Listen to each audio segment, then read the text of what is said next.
वर्ग 8वा बऱ्यापैकी आपण पुढे गेलेला असून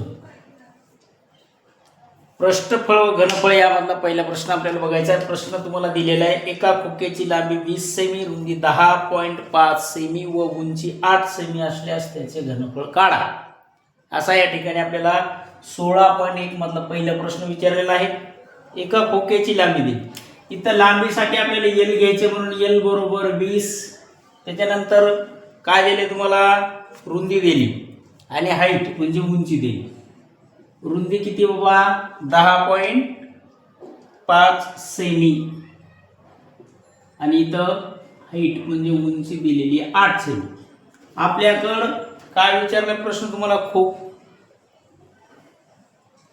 खोक आहे, मग खोक्याचे घनफळ सूत्र घ्यायचे।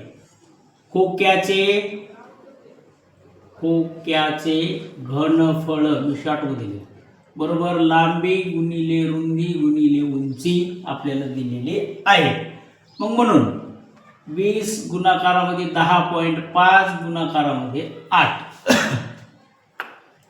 अशा प्रकारे तुम्हाला उत्तर काढायचं आहे। इकडे गेलं 8 80 8 आणि 80 आणि 20 याचा गुणाकार करायचा, गुणाकार करून घ्या।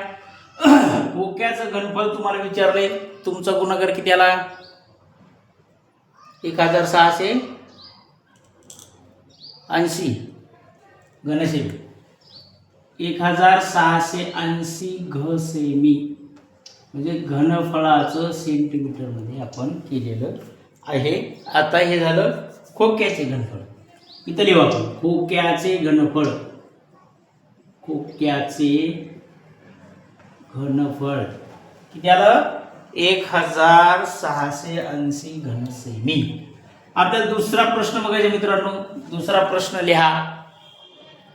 एका इष्टिकाचिती आकाराच्या साबणाच्या वडीचे घनफळ तुम्हाला 150 दिले, घनसेमी आहे। तिची लांबी 10 सेमी व रुंदी 5 सेमी असेल तर तिची जाडी काढा, असा प्रश्न आपल्याला विचार। जो साबण कोणत्याही कंपनीचा आहे, समजा आपण तुम्ही आम्ही जे काय कोणी वापरतो त्या साबणाची काय काढायची, आपल्याला जाडी काढायची आहे। आता उदाहरणार्थ बघा, दुसरा प्रश्न लिहून घ्या तुम्ही, मी इथं नुसतं 2 नंबर टाकतो, प्रश्न तुम्हाला लिहायचे। आता त्या वडीचे घनफळ किती दिले आपल्याला, वडीचे घनफळ वरचं झालं असतं तर बघा लिहायला आपल्याला सोपं, 50 घन सेमी आपल्याला असं 150 घन सेमी आपल्याला दिलेलं आहे, 150 घन सेमी आहे। लांबी तुम्हाला दिलेली आहे 10 सेंटीमीटर, एल बरोबर 10 सेमी म्हणून आपण सेंटीमीटर घेतलं। तिचं काय काय दिलेलं आहे सगळं घ्यायचं। रुंदी किती दिलेली आहे बघायची, रुंदी आहे का, लांबी घेतली आपण, रुंदी नाही, म्हणजे बी किती दिले आपल्याला 5। काढायचे काय, त्या वडीची जाडी विचारली तुम्हाला, ती किती जाडीची आहे, किती सेंटीमीटर जाडी येईल तिची ती पाहिजे।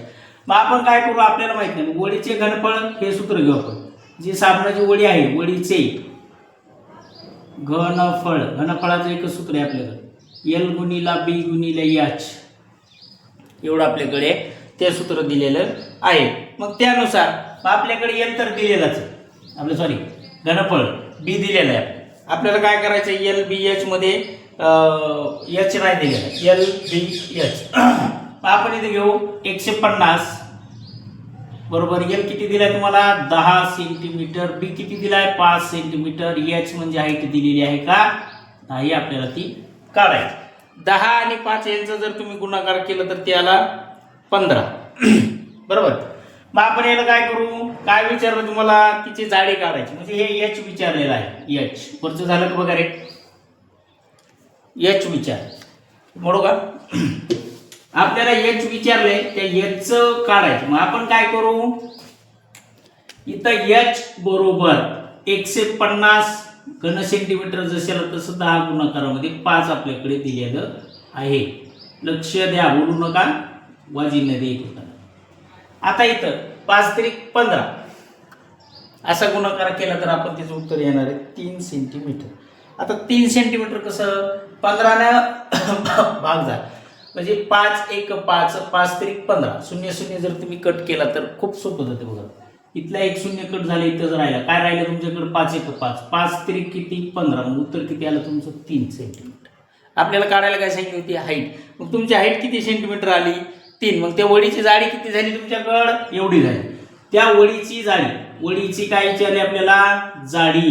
किती जाडीची वडी आहे आपल्याकडं? 3 सेंटीमीटर आहे तिची जाडी विचारली. मग जाडी आपल्याकडे आली 3 सेमी, म्हणून 3 सेंटीमीटर एवढीच तिची जाडी आलेली. घनफळ आणि पृष्ठफळ मध्ये खूप सोपे प्रश्न असतात, सोडवायचे कसे? इथं 10 वरला एक शून्य कट केला मी, 150 वरला एक कट केला. लक्षात द्या, लक्ष जर दिलं तुम्ही पटकन, तर तुमच्या पटकन लक्षात येईल की गणित अशा प्रकारे सोडवल्या जातंय. अशा प्रकारे सोडवायचे. झालं का? बोलू ना. आपल्याला प्रश्न दुसरा झाला. आपल्याला तिसरा विचारलाय 6 मीटर लांबी देऊन घे. प्रश्न तिसऱ्यामध्ये तुम्हाला विचारलंय 6 मीटर लांब आणि 2.5 मीटर उंच व 0.5 मीटर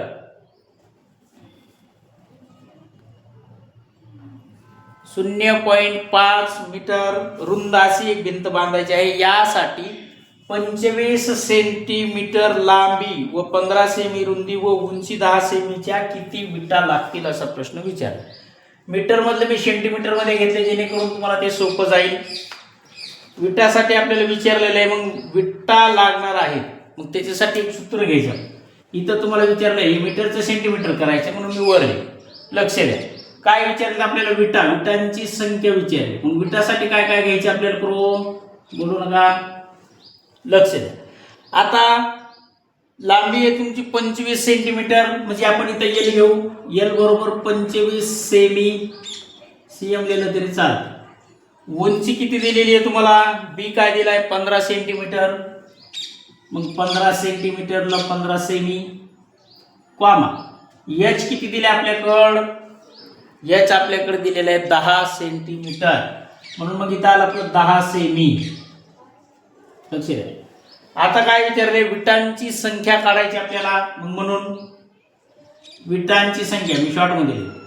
घरी गेल्या व्यवस्थित लिहून घ्या किंवा इथं व्यवस्थित ऐका.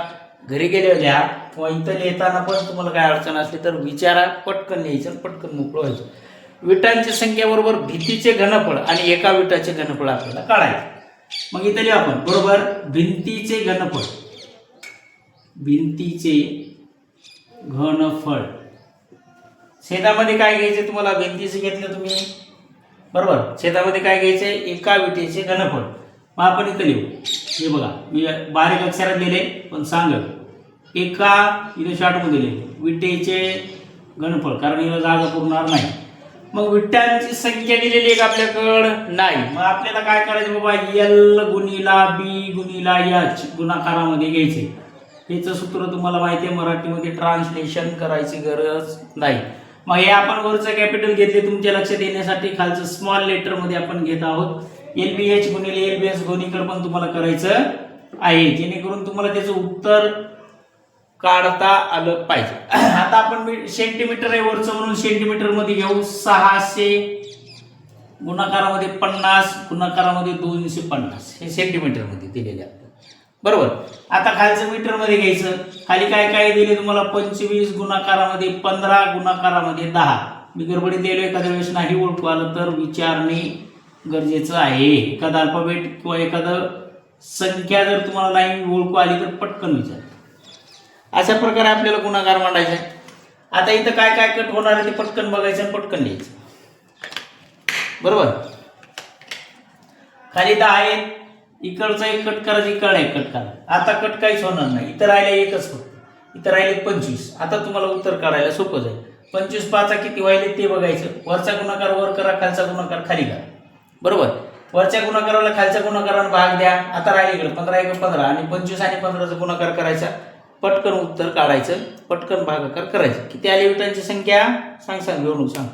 त्याचं म्हणणं आहे का 2000 विट लागतील. तुमचं काय बाकी त्यांचं म्हणणं बघा पटकन.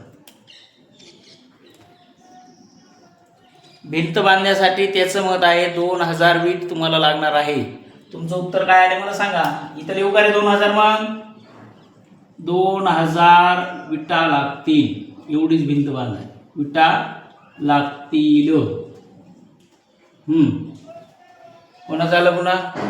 हा किती आलं मला सांगावं लागणार. इथं कसं आलं? अशा प्रकारे आपला तिसरा प्रश्न संपला आहे. आपल्याला चौथा एक राहिला आहे, त्याच्यानंतर आपण एक शेवटचा चौथा प्रश्न बघणार. झालं का? गेलं कळलं.